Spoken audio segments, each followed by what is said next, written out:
भावना से महाराज जी के चरणों में दर्शन करने के साथ उन्होंने निवेदन रख दिया कि गायें जब भूसा खाती हैं तो उनको बड़ी समस्या खाने में होती है, तो एक TMR मशीन आती है जिससे उसको प्रोसेस करके गायों को खाने में आसानी हो। उस मशीन को दान देने की भावना बनाई है श्रीमान नितिन शर्मा जी।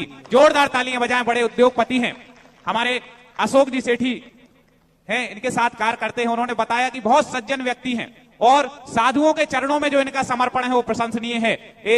ऐसे नितिन शर्मा जी के लिए एक बार जोरदार तालियां हम बजा के अनुमोदना करते हैं। आए गुरु चरणों में। और साथ में महाराज श्री इन्होंने भावना भाई है कि गायों के लिए जो भूसा की व्यवस्था चल रही है इनकी कोई सीमा नहीं है, मशीन कितने की भी या इनकी ओर से रहेगी, भूसा इत्यादि की व्यवस्था भी हमारे नितिन शर्मा जी की ओर से होगी। अभी अशोक जी इंतला की बात कर रहे थे। देखो, मेरा सारे भारत से कहना है, जैन हिंदू समाज सबसे कहना है, अपने भारत में गाय अपने जन्म देने वाली मां के समान पलना चाहिए।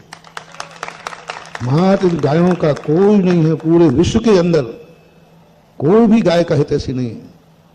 दूध लेते हैं वहां गाय मरती नहीं है, मारी जाती है। गाय मरती नहीं है, मारी जाती है। अपना भारत देश है, कम से कम यहाँ गाय अपनी जिंदगी जी सके।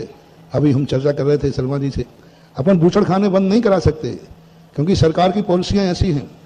हमारे बड़े बड़े नेता मर गए, बड़े बड़े हम साधु लोग चले गए, विनोबा भावे जैसे अभियान करके गौ और भूदान के संबंध में चले गए। हमारे पूज्य गुरुदेव आचार्य महाराज ने कितना बड़ा अभियान कराया मांस निर्यात के ऊपर को, वो बूचड़ खाने बंद नहीं करा पाए। बस सब एक ही तरीका है महानुभाव कि अपन गायों को अपने बाड़ों में, अपनी गौशालाओं में कैद कर लें कि बूचड़ खाने वालों को गाय मिले ही। बस और यही तरीका है। लेकिन गायों को गौशाला में ऐसा मत तड़पाओ, मत तड़पाओ। गाय है, पशु है, उसके खाने की व्यवस्था करो।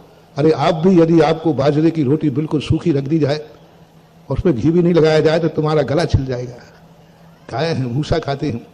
और आज इतना अन्याय हो रहा है, वो भूसा मशीन वाला भूसा है जिसमें गिंडी कटती है, सारा गला छिल जाता है। पिछली बार जब मैंने कटनी में देखा, वहां गायें मर रही थी, गायें मर रही थी। उन्होंने कहा महाराज 8-8 10-10 गायें। तो मैं गया, बोले महाराज जी कुछ ऊपरी बाधा है। मैंने जब वहां 3 दिन लगाए मैंने गायों को देखने के लिए, और एक गाय पर मैंने निगरानी की, वो भूसा खाने तो जाती है लेकिन मुंह में जाते ही नहीं। हमने डॉक्टर को बुलवाया, उसका वो होता ना एक्सरा, पूरा गला छिला हुआ था। फिर उसी दिन से हमने कहा कि नहीं, गायों को गीला करो, भूसा गीला करके सुनाया, सारी गायें बचने लग गई। कोई ऊपरी बाधा नहीं थी, भूसा की बाधा थी। यहां जब मैं गया, मैंने कल मुट्ठी में हाथ से उठाया, ऐसा चारा मेरे हाथ में चुभ गया। नहीं करो, ऐसी गलती मत करो। आजकल वो पहले बैलों के पैरों से कुचला जाता था दाएं दाएं, तो वो भूसा पतला होता था। आज वैसा नहीं है। अभी पता चला है हमारे लिए कि एक मशीन ऐसी आ गई कि जो भूसा को वैसा ही पतला कर देती है। वो लाओ। यदि आप लोग नहीं ला सकते हो तो ऐसा करता हूं, मैं 1 महीने का उपवास कर लेता हूं और वो मेरे हाथ चौके में जो तुम खर्च कर रहे हो वो गायब कर दो। मैं तो बहुत दुखी हुआ। सीकर के अंदर जब मेरी बात आई, मैंने बूचड़ खाने वालों से कहा, कसाईयों से, मैंने कहा यदि गायों के बदले तुम मेरे प्राण लेना चाहो, यदि कोई बूचड़ खाना बंद करता है मेरे प्राण लेके, तो मैं तैयार हूं। क्योंकि कोई फर्क नहीं पड़ता, साधु को क्या पड़ेगा, जिंदा रहे या मर जाए, लेकिन गाय बचना चाहिए, पशु बचना चाहिए। ये जीवन है अपने यहाँ। अहिंसा परमो धर्म आज जय बोलने के लिए नहीं है। अहिंसा परमो धर्म का अर्थ है अपनी शरण में कोई जीव आ जाए तो उसको दुख नहीं देना। और दूसरा, भूसा, हमने कहा कितना भूसा देते हो, बोले हमारे यहाँ भूसा रखने का जगह नहीं है। कल सर्वे किया मैंने पूरी गौशाला का, भूसा रखने को जगह नहीं है और बाद में भूसा महंगा हो जाता है, अभी शायद मिलता होगा। तो महानुभाव, मेरा आप सब बड़े बड़े लोग हो, इतना भूसा इकट्ठा करो कि साल भर का भूसा इकट्ठा हो जाए और भूसा को पूरा भूसा सही बना करके, ये 2 काम तो तुरंत होना चाहिए। और शर्मा जी का भी भाव यही है कि ये काम तो तुरंत हो।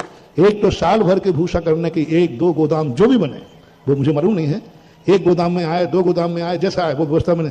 साल भर का भूसा इकट्ठा और भूसे को जो पतला बनाने वाली मशीन, ये तुरंत मेरे सामने यदि आ सके तो मैं भी अपनी आंखों से देख लूं और गायों से कम कर सकूं।